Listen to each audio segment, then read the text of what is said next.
देखिएगा यहाँ question number 4 कह रहा है show that diagonals of the square are equal. यहाँ शो करना है कि जो स्क्वायर का जो डायगोनल होता है ना वो इक्वल होता है और 90 डिग्री है बनाता और है। बाइसेक्ट एक दूसरे को 90 डिग्री पर वो बाइसेक्ट करता है। तो मतलब जैसे जैसे kite आपका बनाते एक कोई स्क्वायर है ना, ये मान लीजिए आपका एक स्क्वायर है ना। तो ये कह रहे हैं मान लो ए बी सी डी, ये कह रहे हैं ये इसका डायगोनल इक्वल होता है। पहला नंबर ये प्रूव करना है ना, और ऊपर कि A C is equal to B D होगा। और दूसरा नंबर कह रहे हैं जब ये इंटरसेक्ट करते हैं तो यहाँ 90 डिग्री बनाते हैं, है ना। जब ये जहां भी इंटरसेक्ट करते हैं 90 डिग्री का एंगल बनाते हैं, चारों, है ना। हाँ, सब जगह चारों तरफ। क्लियर है ना, समझ पाओगे ना, ऐसे बना दे रहे हैं। ये 90 डिग्री का एंगल बनाते हैं और इसको इस पॉइंट को मान लो ओ मान लो, है ना। मानने में क्या मान लो, मिड पॉइंट। समझ में आया। ये तो क्वेश्चन कह रहा है ए एस निकाल सकते हैं बेटा, पहले समझो तो क्वेश्चन तो आगे देखो। अच्छा, ये चीज हो गया आपका प्रूव करना है। अब यहाँ पर आपको दिमाग लगाना, सबसे पहले नौटंकी कर लो। क्या गिवन नौटंकी कर लो, है बहुत करते हो भाई। चलो यार, ये जस्ट फन के लिए यूज करते हैं ऐसा वर्ड। नौटंकी नहीं करना है, पढ़ना है आराम से। देखो यहाँ गिवन दिया क्या गया है, A B C D is a square, बस केवल यही चीज दिया गया है ना। और डायगोनल अब फिर टू प्रूव, वो तो प्रूव करना है बच्चा। इक्वल तो है, बात सही है। तो बता दीजिए कि 90 डिग्री चारों तरफ। हाँ, ये सब है बिल्कुल है, लेकिन सब प्रूव करना है ना। तो प्रूव में दो चीज आपको करना है। एक तो प्रूव करना है कि ए सी इक्वल है किसके, बी डी, मतलब डायगोनल इक्वल है। तो diagonal A C is equal to B D, एक ये प्रूव करना है। और दूसरा ये प्रूव करना है, ये जो बन रहा है एंगल ना, अब कोई भी आप एक प्रूव कर दो, चाहे आप A O B is equal to 90 degree, है ना, C O B is equal to 90 degree, C O D is equal to 90 degree, D O A is equal to 90 degree. कोई भी आप जो चाहो वो कर सकते हो। तो यहाँ पर हम ले लेते हैं C O D is equal to 90 degree. C O D, अब एकदम कसम मत खा लेना, नहीं हम यही लिखेंगे, है ना। और आप ये भी लिख सकते हो B O C is equal to 90 degree. हाँ बिल्कुल यार, बी ओ, अरे स्वतंत्र देश के नागरिक, पहले एक तो कर लो। एक कर लोगे, एक एक करके सब एक दिखा दो, एक दिखा दो, बस वहां से क्लियर हो जाएगा कि हाँ आपको आता है ना। बहुत ज्यादा सबको दिखाने की आवश्यकता। और एक चीज और सुनो, जब ये बाइसेक्ट करता है तो भाई ये टू इक्वल पार्ट में डिवाइड हो जाएगा। बाइसेक्ट करने का मतलब ये वाला पार्ट इसके इक्वल हो जाएगा और ये वाला पार्ट इसके इक्वल हो जाएगा, है ना। मतलब आपको ये भी प्रूव करना है कि प्रूव करो A O is equal to O C, है ना। और यहाँ डी ओ है ना, ये बीच का पॉइंट का नाम ओ है, तो D O is equal to B O, ये भी प्रूव करना है। B O is equal to D O. क्या हुआ, हेलो, दिख ही नहीं रहा है, एक मिनट बताया करो ना। चलो अब दिख रहा है। न्यू टेक्निक, कोई इमरजेंसी नहीं है? मम्मी एक फोन कर, लो जल्दी। दिख रहा है भैया? रुको एक मिनट, अब बताओ, अब दिखा?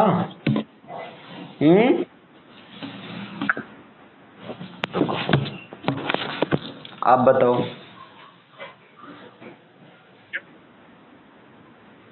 हाँ फिर से ज्वाइन कर लो। चलो यहाँ पर देखो, तो ये चीज आपका हो गया है ना।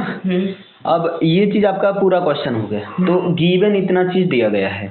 आपने ये भी देख लिया, प्रूव। अच्छा प्रूव, ये सब कई सारी चीजें प्रूव करना है इसमें।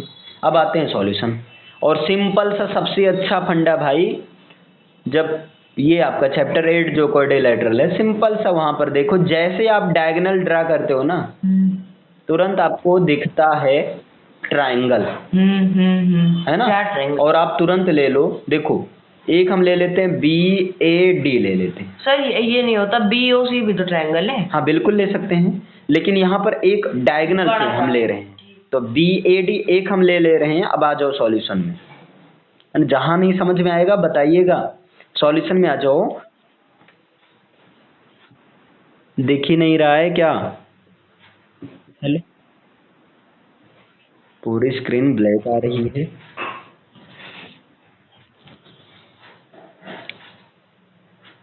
अब बताइए, दिखा अब? ठीक ठीक। तो देखो सॉल्यूशन में आ जाओ।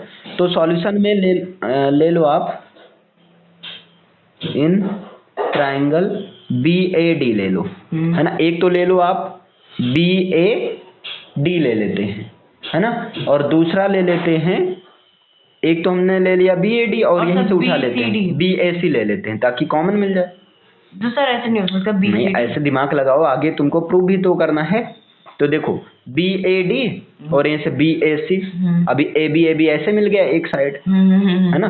तो एक ले लो आप in triangle B A D, है ना, और दूसरा ले लो एंड बी ए सी या ए बी सी जो या सी, हाँ, एंड ट्राइंगल बी ए सी। अब दोनों में देखो सबसे जैसे आपने लिखा तुरंत मिल गया क्या, A B is equal to A B, ऐसे दिमाग लगाओ, है ना, जिससे आप आसानी से सॉल्व कर पाओ। कॉमन होने से तो A B is equal to A B, नहीं एक तो हुआ, हाँ, एक तो हुआ आपका, यहाँ कॉमन साइड की वजह से ये दोनों क्या हो गए, इक्वल हुआ। समझे कि नहीं? कॉमन साइड की वजह से A B equal A B हुआ। और दूसरा नंबर देखो, एक चीज अब देखो, ए बी सी वाले में, ए बी सी वाले में, है ना, क्योंकि ऑलरेडी दिया गया कि स्क्वायर है, और स्क्वायर का मतलब भाई 90 डिग्री 90 डिग्री 90 डिग्री और 90 डिग्री, क्योंकि इन्होंने बोल ही रखा है कि स्क्वायर है और स्क्वायर का मतलब 90 डिग्री होना ही चाहिए। समझ पा रहे हो ना इतना? चलो, इसका मतलब क्या हुआ, ए बी सी वाले में ये वाला मतलब angle A B C, angle A B C equal होगा। और देखो बी ए डी में या डी ए बी वाले ट्राइंगल में बी ए डी दोनों 90 डिग्री होगा, हाँ। तो is equal to angle B A D. क्यों? क्योंकि दोनों क्या हैं, 90 डिग्री के हैं। हाँ, हाँ। आप लिख सकते हैं बोथ 90 डिग्री, ईच 90 डिग्री, जो आपकी इच्छा, है ना, गलत नहीं होगा, सब सही होगा। डन हुआ, दो चीज आपका मिल गया।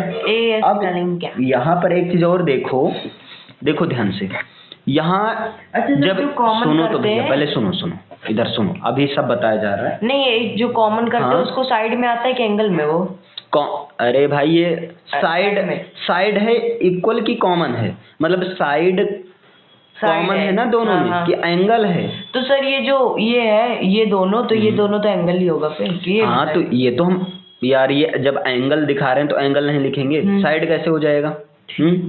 एंगल ही तो होगा। हाँ। अब देखो तीसरा देखो, जब ये स्क्वायर है, जब ये स्क्वायर है तो इसका मतलब यहाँ डायगोनल इक्वल होगा, हाँ, है ना। और एक चीज और समझो, जब ये स्क्वायर है तो इसकी क्या अपोजिट साइड इक्वल होंगी? हाँ, बिल्कुल होगी, है ना। तो अपोजिट साइड देखो, ए डी किसके इक्वल हो जाएगा?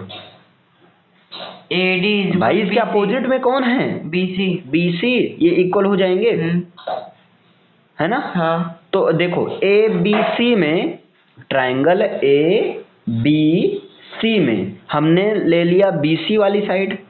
अरे यार, वैसे तो देखा जाए स्क्वायर में चारों साइड इक्वल होती है ना। हमने क्या ले लिया, बी सी, यानी कि बी सी। और यहाँ देखो ए बी डी वाले ट्राइंगल में हमने क्या उठा लिया, A D, is equal to कर दिया क्या, ए डी। अब तुम्हारा खुरापाती दिमाग, अब तुम सोचोगे नहीं हम ये भी तो मान सकते हैं कि A D is equal to A B. बिल्कुल आप मान सकते हो, कोई समस्या नहीं, हाँ, है ना, दोनों सही है। क्लियर? तो B C is equal to A D हो गया। ऐसा क्यों? यहाँ पर लिख दो, opposite side of parallelogram are equal, opposite sides of I square. जब स्क्वायर दिया गया, पैरेललोग्राम का सवाल ही नहीं, तो ऑफ आई स्क्वायर, है ना, तो स्क्वायर का हो गया। या आप अपोजिट ना लिखकर सीधा साइड्स आप स्क्वायर लिख, क्योंकि सबको पता रहता है कि स्क्वायर की साइड्स इक्वल होती हैं। इतना समझे? तीन चीज मिला, एस ए एस लगाओ फिर वही। तो क्या लगाओगे, by the congruency rule, of SAS by the BAD congruent to BAC by the congruency rule, of है ना, SAS वाला कॉन्ग्रुएंसी रूल से आप दो, BAD हाँ, triangle BAD congruent to congruent to triangle BAC। अब BAC हो गया। अब बताओ भैया क्या हम CPCT लगा सकते हैं? हाँ। लगाओ फिर बिल्कुल। तो CPCT अगर लगाएंगे, CPCT लगाने से क्या फायदा रहता है? CPCT लगाने से फायदा ये रहता है, CPCT का मतलब जैसे बची हुई साइड भी इक्वल हो जाएंगी। हाँ, भाई करस्पॉन्डिंग का मतलब जैसे, अरे यार हम सब कह रहे ये वाली तुमको नहीं पता, ये वाली अंगुली इक्वल है। अब CPCT से हम कह सकते हैं, देखो जब CPCT है तो ये भी अंगुली तो इक्वल। सर BCD, रुको रुको रुको देखते हैं, आओ, है ना। तो यहाँ पर देखो BAD में देखो BAD इधर वाला, है ना, BAD में हमने BAD से उठा लिया BD वाली साइड, है ना, क्योंकि हमें ये भी तो दिखाना है, सबसे पहले यही तो दिखाना है डायगोनल इक्वल होती हैं। तो हमने लिया ट्राइंगल ABD में BD वाली साइड BD, है ना, और यहाँ ABC में AC वाली साइड, दोनों क्या हो गए? इक्वल हो गए। वैसे आपको पता था इक्वल है, लेकिन आपको प्रूव करना है ना। अब तो आपने प्रूव भी कर दिया। क्यों किया? बाई CPCT से। एक क्वेश्चन तो सॉल्व हो गया भाई। नहीं समझे? समझे। समझ में आया इतना ना? हाँ, अब दूसरा देखो, प्रूव करना है कि COD कितना होना चाहिए। सर ये तीसरा क्वेश्चन है कि चौथा? नंबर लिखा है यार, पहला दूसरा, बताओ इतना क्लियर हुआ ना? बोलो भाई। Yes sir. अब देखो अगला, सर तीसरा है। तीसरा है। चौथा नंबर बता रहे हैं सर बच्चा। तीसरा किधर है? तीसरा बता दिया गया। हाँ, क्वेश्चन नंबर 4 है सर। तीसरा इसमें सॉल्विंग कौन सा क्वेश्चन है? Diagonal of each the right. नहीं रोम्बस वाला तो हो गया ना, यहाँ पर ये आपको प्रूव करना है। सर इसमें आया है ये देखिए, पहला ये है, दूसरा ये, तीसरा ये, दूसरा ये पूरा है। ये पहला, यस, ये दूसरा है सर। ये पहला नहीं, वो है एंगल संप्रपोर्टी। रुको, ये दूसरा, ये कौन सा है भाई? Each other right. नहीं ये वाला हम नहीं, ये वाला बता रहे हैं। इस समय तो 4th नंबर ही चल रहा है ना। तीसरा वाला स्किप हो गया होगा। चौथा वाला ही है। तीसरा वाला रोम्बस प्रूव करना है, खुद भी कर सकते हैं ना। यहाँ देखो, हाँ कहाँ पहुंचे थे। तो एक क्वेश्चन तो हो गया आपका। अब दूसरा आपको ये भी तो दिखाना है कि 90 डिग्री होता है। तो इसके लिए आप क्या करो, ले लो सर प्रूफ तो यहाँ पर एक ही बात प्रूव हुआ बच्चा। अच्छा। अब ये भी प्रूव करना है कि ये 90 डिग्री बनता है जब ये बाइसेक्ट करता है ना। तो अब देखो यहाँ पर आपने लिखा है COD, तो COD के ही अनुसार आपको काम करना होगा। अगर आप AOC लिखे होते तो AOC के अनुसार उसी अनुसार कुछ लेट करते, है ना। तो आपको दिखाना COD का वैल्यू 90 डिग्री होता है। COD का वैल्यू 90 डिग्री होता है ना। तो इसके लिए आप क्या कर लो, देखो यहाँ पर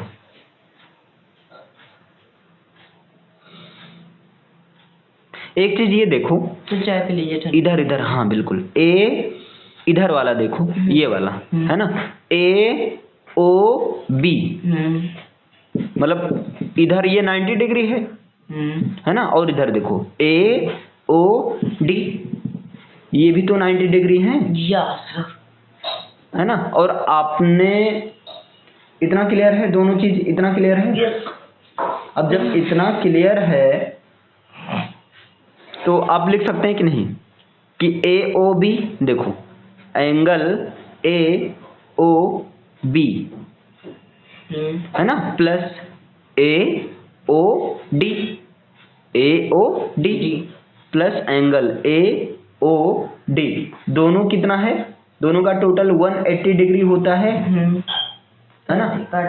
अब बताइए, जब दोनों का टोटल 180 डिग्री होता है इतना क्लियर है? अब एक चीज और देखो, जब ये दोनों ट्रायंगल ये वाला इसके मतलब कॉन्ग्रुएंट हो गया है तो आप क्या ये CPCT से दोनों इक्वल भी तो होंगे, ये इसके इक्वल होगा। हाँ मतलब आप ये भी तो दिखा सकते हैं। तो सर इसको सीधे लिख देना 90 डिग्री है क्योंकि CPCT से बस। हाँ तो सीधे लिख दे, सब तो हो गया ही सीधे है। भी आप लिख सकते हो, लेकिन यहाँ पर आपको प्रूव करना भाई, यही तो नौटंकी है। तो सर proof यहाँ देखो तो एंगल हो गया, AOB जो बची हुई side है उसको- इक्वल है एंगल AOD के। हाँ एंगल AOB इक्वल है किसके?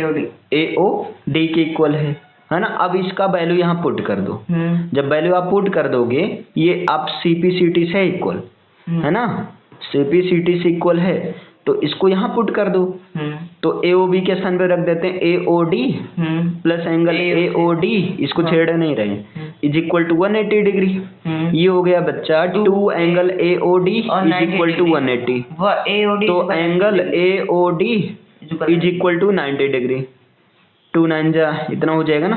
अब यहाँ पर आप चाहे यहाँ AOD यहाँ हम A कर देते हैं, है ना भाई, एक को दिखाना है। अब आप सिमिलरली करके सबको कर सकते हैं। Similarly COD 90 degree, COB 90 degree, AOB 90 degree, ये चीज हो गया आपका ऐसे ही डन है ना। और ये बताओ जब ये साइड इसके इक्वल हो, मतलब ये एंगल इसके इक्वल हो गया तो क्या ये साइड इसके इक्वल हो जाएंगी?